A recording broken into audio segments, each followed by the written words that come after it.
You feel like you're not asking for much, just for them to notice. A text saying thinking of you, or a hug that lingers for a bit longer. You tell yourself it's fine when it doesn't come, that this is just how long-term love works. But slowly, the waiting starts to feel like loneliness. You sit beside each other, scrolling away, and the silence stops feeling peaceful. It just feels empty. What's breaking most relationships right now isn't betrayal, it's misunderstanding. Not knowing how to speak what we need, or how to hear what someone else is really saying. It's the small things that pile up, a sigh, a shrug, a distracted glance, until they start to sound like indifference. That's how intimacy fades, not with drama, but with disconnection. Most love doesn't collapse in a single moment. It unravels quietly through unmet expectations and misread intentions. We assume the people closest to us should just know what to do. We think love is about chemistry and shared history, not emotional literacy. But the truth is, connection isn't maintained by compatibility, it's maintained by communication. And most of us were never taught how to do that. We were raised for independence, not intimacy. We know how to work, how to plan, how to achieve, but not how to say, I feel unseen, or I need more from you without feeling guilty for it. In earlier generations, we didn't expect our partner to meet every emotional need. Family, friends, and neighbors offered belonging and validation. Now, two people are expected to give each other everything a whole community once provided: safety, purpose, affection, adventure, and understanding. That's a beautiful idea, but it's unrealistic. So we start with good intentions, but we just don't have the skills to repair what will inevitably break. And somewhere along the way, we confuse intimacy with sex and sex with proof. We reach for each other's bodies when what we needed was to be heard. We equate physical closeness with emotional safety, and when the two don't align, we feel used or overlooked. So we walk away wondering why something that looked so right feels so wrong. It's not that love disappeared, it just ran out of language. Most relationships move through these three natural stages: illusion, disillusion, and confusion. The illusion is the beginning. Everything feels easy, and we mirror each other's best selves. And then comes disillusion, when difference shows up. You realize they don't love exactly like you do. They miss cues that feel obvious to you. They forget the small things that mean everything. So you start keeping score. Then confusion sets in. You both want to fix it, but in completely different ways. One talks more, the other shuts down. One reaches, and the other retreats. So both of you are left feeling misunderstood. And in that misunderstanding, something quiet happens. People start building walls to protect themselves instead of bridges to reach each other. You stop confiding because you think it's pointless. You begin to say less to avoid arguments. And you start editing yourself. Not because you've stopped caring, but because it feels risky. You might withdraw into your phone, your work, your routines. You're still living together, but emotionally, you've moved into separate homes. This is how emotional divorce begins: politely, predictably, and silently. Here's the deeper truth. Most of what goes wrong between people isn't cruelty. It's hurt that never got translated. We all carry invisible contracts into love, rules we never said out loud about what comfort should look like, how arguments should end, what loyalty means. When those rules aren't followed, we take it as rejection, not difference. The heartbreak that follows isn't about what's happening now, it's about what it reminds us of. And the reality is, the past doesn't stay in the past. When your partner forgets to check in, it doesn't just feel careless, it echoes every time you felt overlooked before. When they go quiet, it awakens the fear that being alone means being unwanted. Emotional memory doesn't keep time, it just recognizes patterns. So you react to the present through the pain of the past, and they react to your reaction. Slowly, you stop seeing each other and start defending yourselves from ghosts. We all develop ways of coping with that pain. Some people shrink, they apologize too much and call it peace. Others blame, so they criticize to feel in control. Some rationalize, they stay calm and detached to avoid feeling.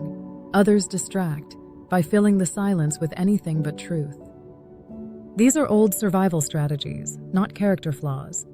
But survival isn't the same as connection. What once protected us now prevents us from being understood. Most relationships don't need rescuing, they need translating. Underneath the silence, the love is still there. It just speaks a different dialect. The shift happens when you stop assuming and start asking. When you realize that wanting more doesn't make you demanding, it makes you human.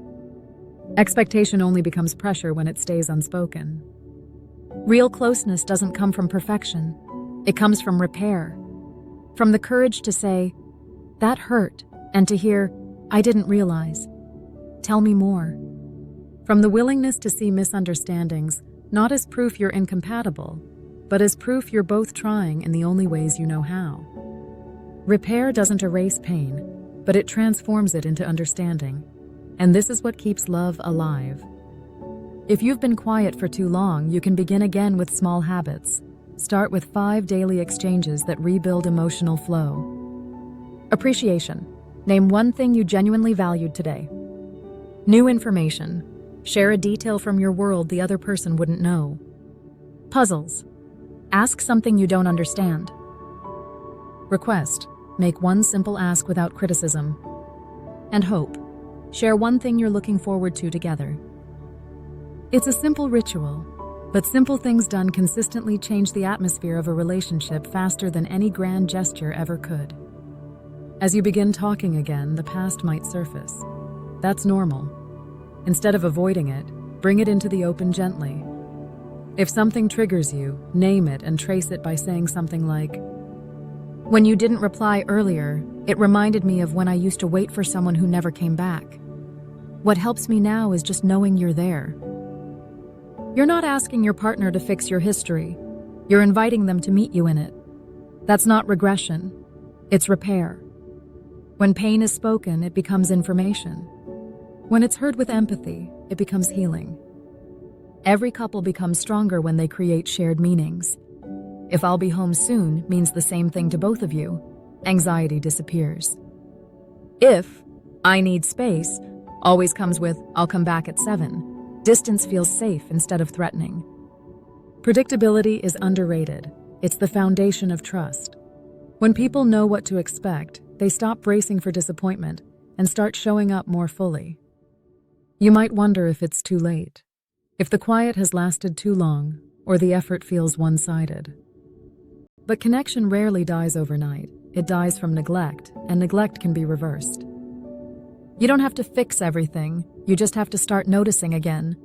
Notice one good thing, one small act of effort, one soft expression that reminds you why you cared. Remember that healing doesn't begin with speeches, it begins with appreciation. Appreciation is the oxygen of long-term love. Say what you notice, not just what's missing. Tell them, "I liked how you made coffee this morning," or "You looked so cute when you laughed." These small acknowledgments rewire the emotional tone of a relationship. They remind both people that tenderness still exists beneath the static. If your calm has started to feel like numbness, remember that real peace doesn't cost aliveness. You don't need to chase chaos to feel close again. You just need to invite warmth back in. Let your hand rest a little longer on theirs. Look up when they walk into the room. Ask one question and stay for the answer. Intimacy isn't built by grand declarations, but by repeated presence.